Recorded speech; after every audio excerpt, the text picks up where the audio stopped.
This podcast is for mature audiences only. In this podcast, I explore stories of darkness from history, myth, and legend. I am Dennis Serra, and this is Evil.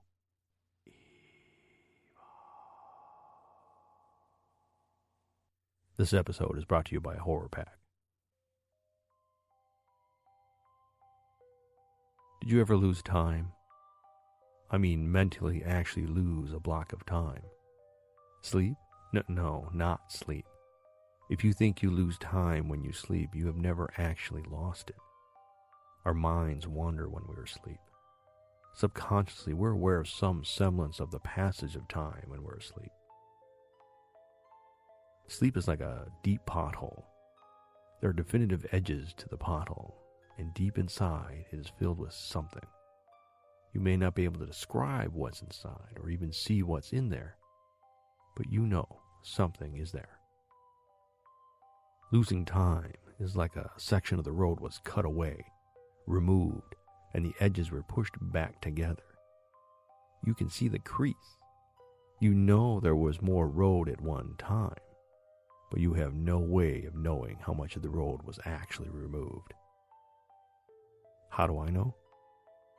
I have actually lost time. I can tell you this, losing time does not feel anything like sleep. If you've ever gone under anesthesia, you may understand what I'm talking about. Anesthesia has a way of turning off your mind, even the subconscious part. When your mind is turned back on, you notice the crease in time, but you have no idea how long that missing time was. That was the situation I found myself in August. While admitted to the hospital for surgery to rid myself of the weak section of my colon, also known as diverticulitis, I was put under. Surgery went well, or so I was told. The first night in the hospital was a blur, but no real loss of time. I was still groggy from the anesthesia, but when I was wheeled back to my room, the nurse placed a painkiller in my IV. I don't know exactly what was placed in my IV that first night, but I truly felt no pain. I can tell you that was the best sleep of my life that night. Thank you, nurse. The next day was filled with many quick pokes, prods, and numerous visits from the nurses. I didn't mind the attention. When you have your abdominal muscles invaded by steel, even surgical steel, it feels like if you stand up, your guts will fall out. So I lay still and let the professionals take care of me while I healed.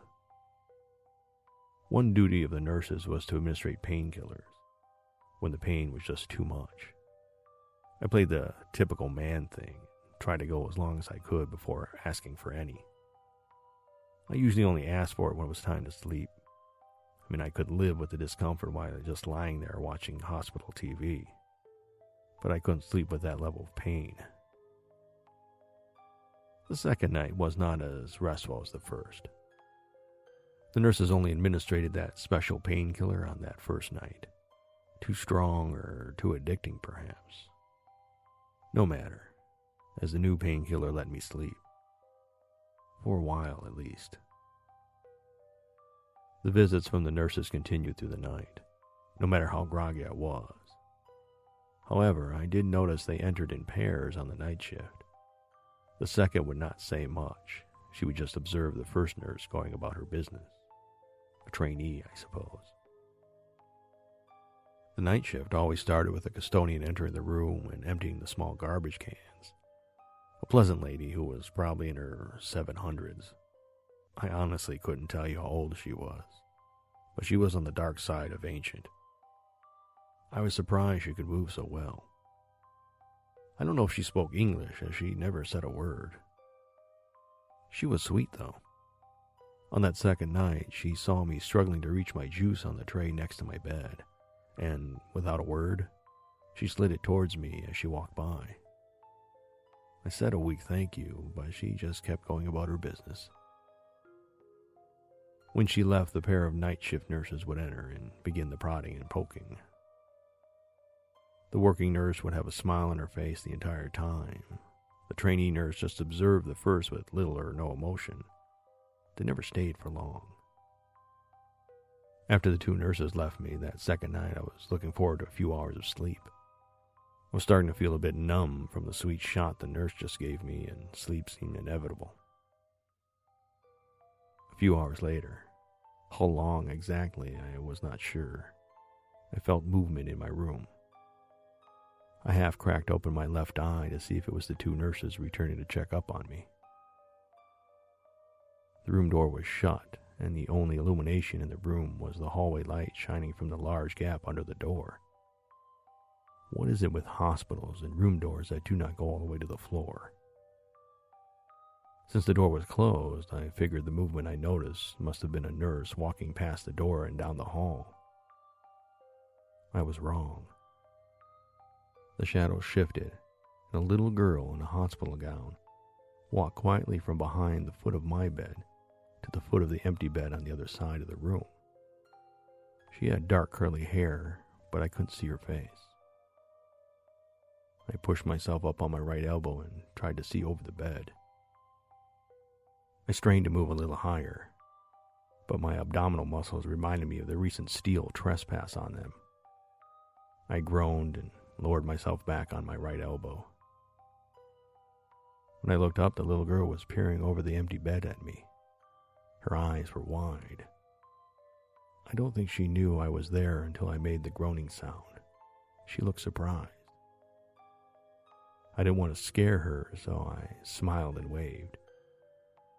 In return, her little hand appeared from behind the bed and she slowly waved at me. "What's your name?" I said. She lowered her hand and continued to stare at me with her large saucer eyes.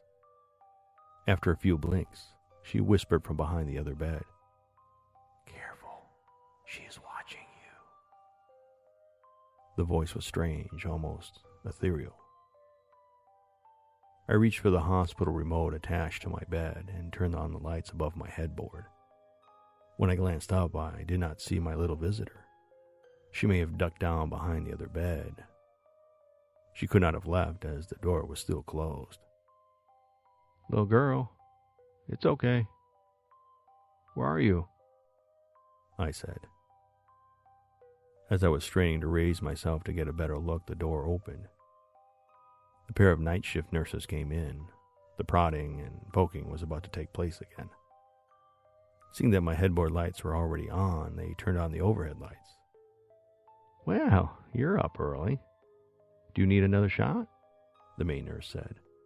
Her counterpart stayed quiet, as usual. No, I was just trying to talk to that little girl that came in my room." I pointed to the far wall behind the empty bed. The main nurse cocked her head and walked over the other side of the room. She stretched her neck to look around the other side of the bed. After a couple of seconds of scanning the room, she looked back at me and shrugged her shoulders. The nurse then crouched down and looked under the bed. When she rose back up, she looked at me. She was obviously confused. "Are you sure you saw a little girl?" she said as she walked back to my bedside. "Yeah, As I started to answer, the quiet nurse put her finger up to her lips and slowly shook her head. It was the first real interaction we had. She would usually only watch the main nurse and pay me no mind. The main nurse cocked her head at me. "Are you okay?" The quiet nurse raised an eyebrow at me. Yeah, I'm fine," I said as I lay back down. As the main nurse continued with her professional duties of prodding and poking, I caught a glimpse of her badge for the first time. It was hanging from her waistband. The main nurse's name was Camille. The quiet nurse was too far away for me to make out her name. After Camille finished her duties, she turned off my headboard lights and overhead lights. "Get some sleep now," Camille said as she shut the door. Easier said than done. Every time it would start nodding off, I would snap awake to see if my little visitor would return. Eventually, sleep won, and I awoke the next morning to the day nurse making her routine check on me. You know, the prodding, the poking. The days in the hospital were mostly routine and stale boredom. Healing is neither quick nor exciting. That day, the doctor made his usual one visit to check up on me. However, he had a special surprise for me. It turns out that day he would remove my catheter. I won't go into details of yanking that tube from my body, but it was not something I ever want to repeat. Of course, I would gladly do that every day for the rest of my life, then repeat what happened later that night.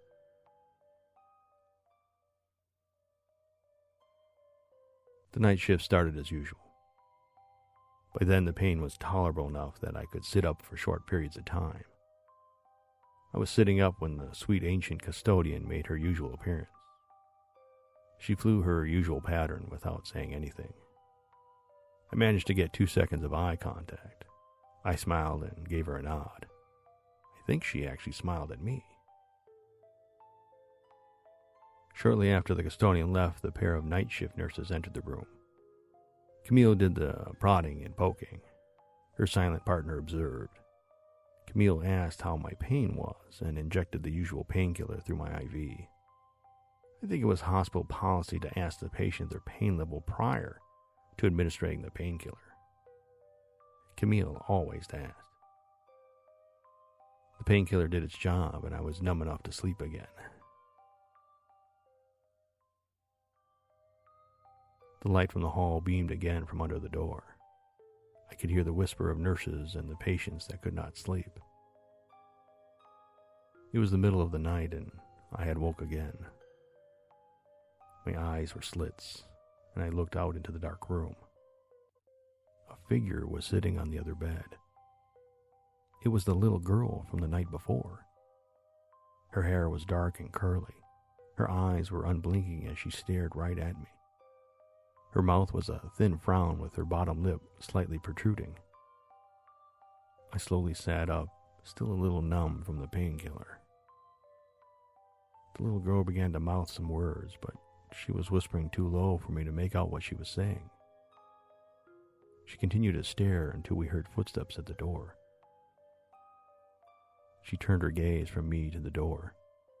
Tears began to run down her cheeks. The little girl turned back to me and said, "She's here. Sorry." The door opened and it was the night shift nurses. As Camille turned on the overhead light, I glanced back to the other bed. The little girl was gone. I looked back at the door as Camille and her quiet accomplice entered. Camille closed the door behind her, barely missing the quiet nurse. "How was the pain?" Camille asked as she was preparing a syringe of painkiller. Before I could answer, she was shooting the painkiller into my IV. Camille gently guided my head down to the pillow. As the drug started to take hold, I knew sleep would be inevitable. Camille turned to her cart and began preparing another syringe. Although I was numb from the drug, I noticed the silent nurse waving her hands frantically at me. Camille turned towards me while she finished preparing the new syringe. The silent nurse reached out for Camille's arm, but her hand passed right through her. I shook my head, trying to clear it. Camille didn't seem to notice the silent nurse's attempt to grab her. Even in my semi-conscious state, I couldn't help but notice the silent nurse was trying to prevent Camille from giving me that second syringe. What was in that second syringe? I tried to move to prevent Camille from placing the contents of that syringe in my IV. I managed to grab her wrist. Normally, it would have been easy to remove that syringe from her hand. I was larger and stronger than her, but I could feel my strength failing me. I think she gave me an extra dose of that painkiller. I was fading. The edges of my world were out of focus, fuzzy.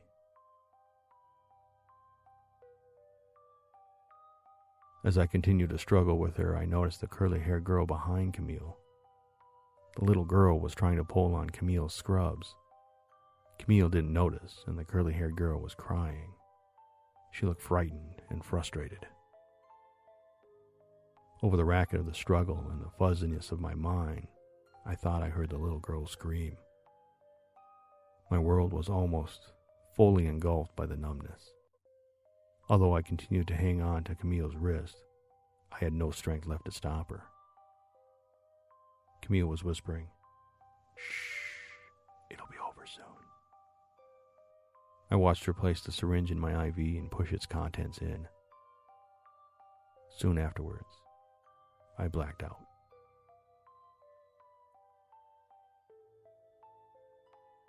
In the morning, I was sitting on the edge of the empty bed. Across from me in my bed was somebody covered with a sheet. The wrist hanging out of the sheet had my ID bracelet on it.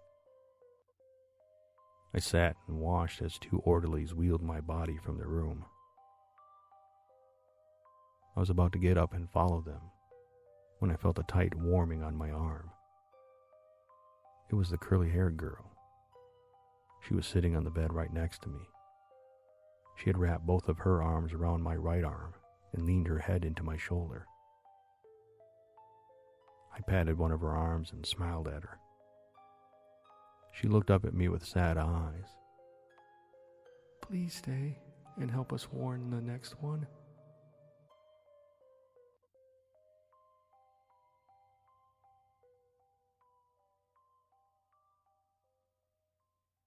This episode of Evil Podcast was written, produced, and voiced by me, Dennis Serra.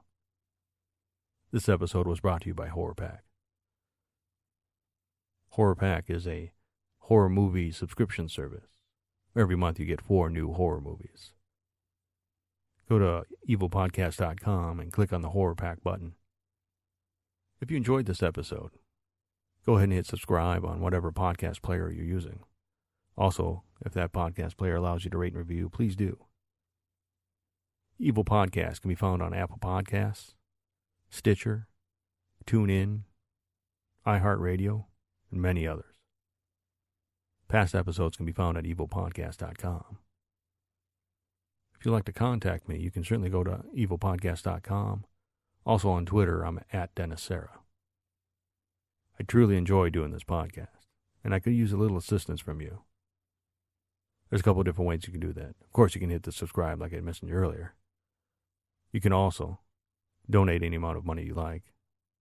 I could use any amount just to help to keep the lights on here at Evil Podcast. There's a donate button on evilpodcast.com.